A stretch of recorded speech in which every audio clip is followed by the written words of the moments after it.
Aujourd'hui, on plonge ensemble dans une séance d'hypnose spirituelle de reconnexion.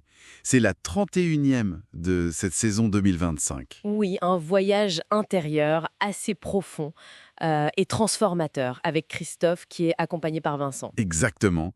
Et on va terminer cette exploration avec une petite touche spéciale.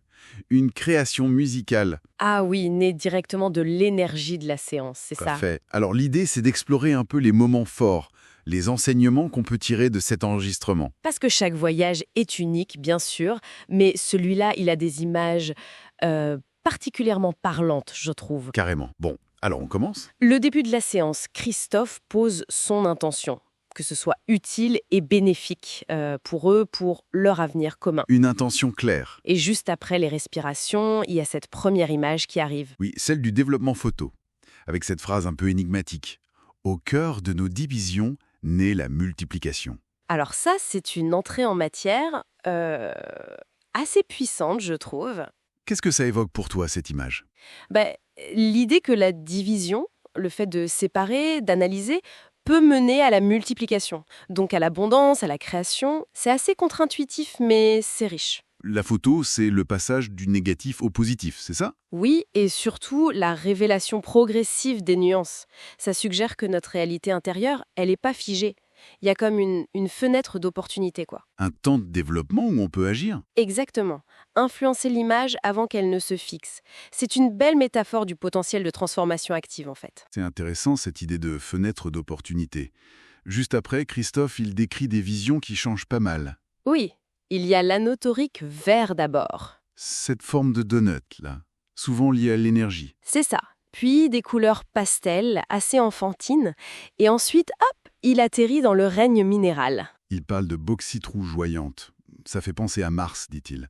Puis de la craie et de la magnésie. Ce cheminement du flux énergétique à l'enfance, puis au minéral. Ça pourrait symboliser un retour aux fondations, non ? Aux structures de base ? Le minéral, c'est le stable, l'ancien. Oui, voilà. Et la référence à Mars, le rouge de la bauxite, ça peut évoquer l'action, l'énergie brute, mais peut-être aussi le conflit, une certaine dualité. D'accord. Et c'est ce socle minéral qui amère ensuite. Oui, qui donne naissance à une autre métaphore super importante, celle du gymnaste. Ah oui, le gymnaste. Il oppose les figures imposées, un peu rigides, Exactement. aux figures libres, qui sont l'expression de la joie, de l'agilité, de la force, mais la force du cœur, précise-t-il. Tout à fait. Et cette métaphore, elle est très parlante sur cette tension qu'on vit tous un peu, non ? Entre les normes, les attentes, les figures imposées, et puis notre expression authentique, notre élan vital, les figures libres. C'est un appel à mettre au jour ses propres capacités, alors. Exactement, à trouver cet équilibre délicat entre la structure, la force qu'on a vu avec le minéral juste avant, et la fluidité, l'agilité du gymnaste. On retrouve l'idée que la complétude, elle naît des contrastes. Yin et yang, rigueur et souplesse. C'est ça, trouver sa propre chorégraphie, en quelque sorte. Mais pendant ce temps, Vincent, lui, il vit quelque chose de radicalement différent. Ah oui, là le contraste est saisissant. Il commence par voir un diamant brillant. Symbole de pureté, de valeur, peut-être. Oui, sans doute, mais très vite ça bascule. Il ressent une violence assez diffuse, liée à une perte de mémoire dont il ne comprend pas l'origine. Et son temple intérieur, comment il le décrit ? Il devient un lieu en velours rouge, mais mouvant, agité, presque oppressant, voire effrayant. Le rouge est là aussi, comme chez Christophe avec la bauxite. Mais l'ambiance n'est pas du tout la même. Pas du tout. Le rouge de Christophe, associé au minéral, à Mars, ça mène à l'image constructive du gymnaste.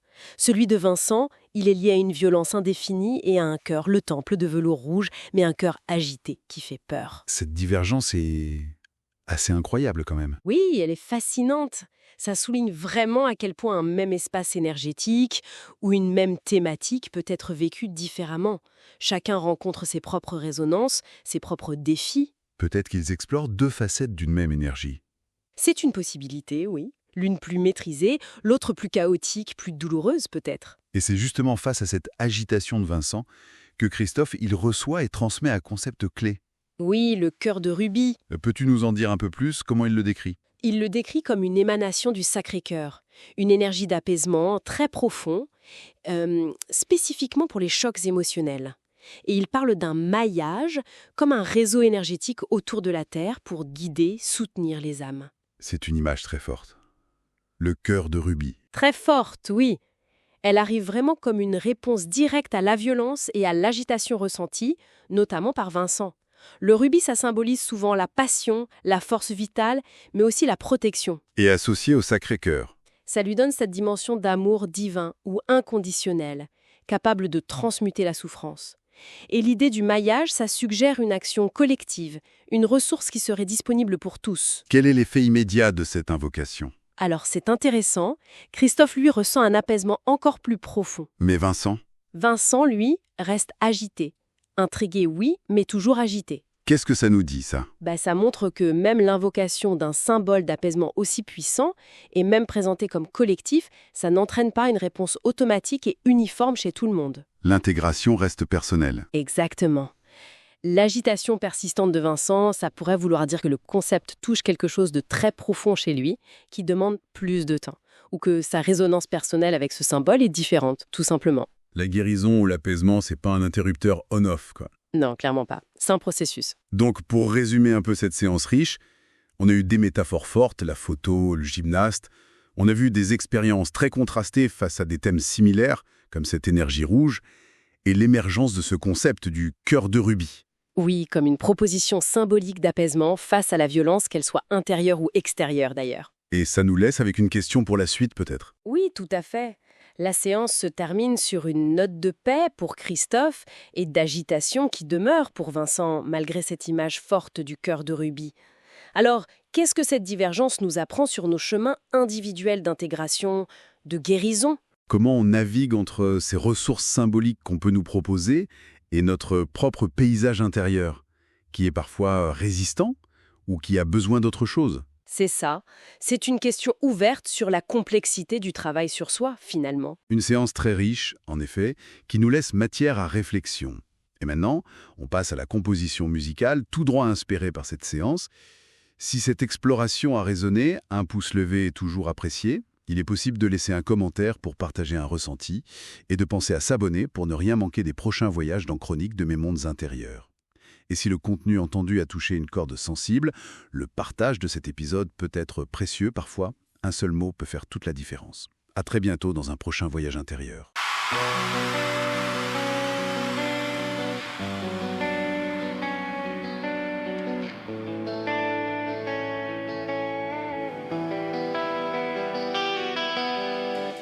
Un cliché né dans l'ombre du doute,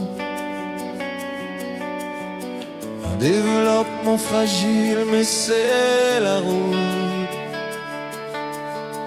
La division trace des sillons profonds,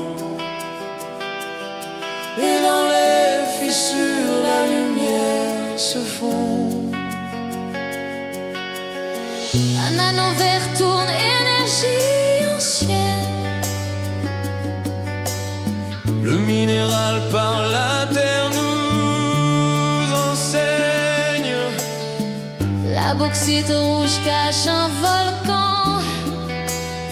La structure est ferme et elle peut trembler parfois. Le gymnaste Entre lourd et lumière, figures imposées, mais son cœur est libre. Il apprend que la force vient du dedans, pas des règles, mais de l'élan du corps humain.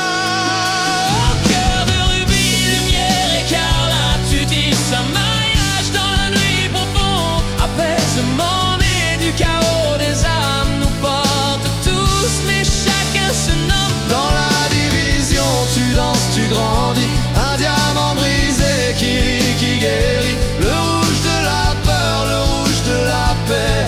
Un seul mot peut tout changer.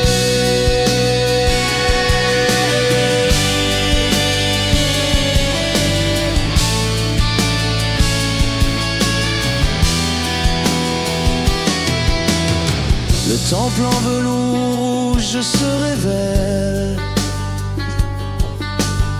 un cœur battant mais sans repos ni voile. Le passé s'efface, un trou sans réponse. La violence sourd mais le rubis l'absorbe. Respire le filet d'or, ton sœur. Un réseau invisible pour guider la terre. Le trésor n'est pas dans l'extérieur. Il naît quand on ose regarder l'intérieur. Le temps est une photo en développement. Chacun fixe ses ombres à son tour. Le minéral parle, le ciel de Mars répond. Mais la vérité n'a pas une seule forme. Le gymnaste tombe, se relève, sourit. Le cœur bat encore, le rubis scintille. La paix, c'est choisir ou repartir.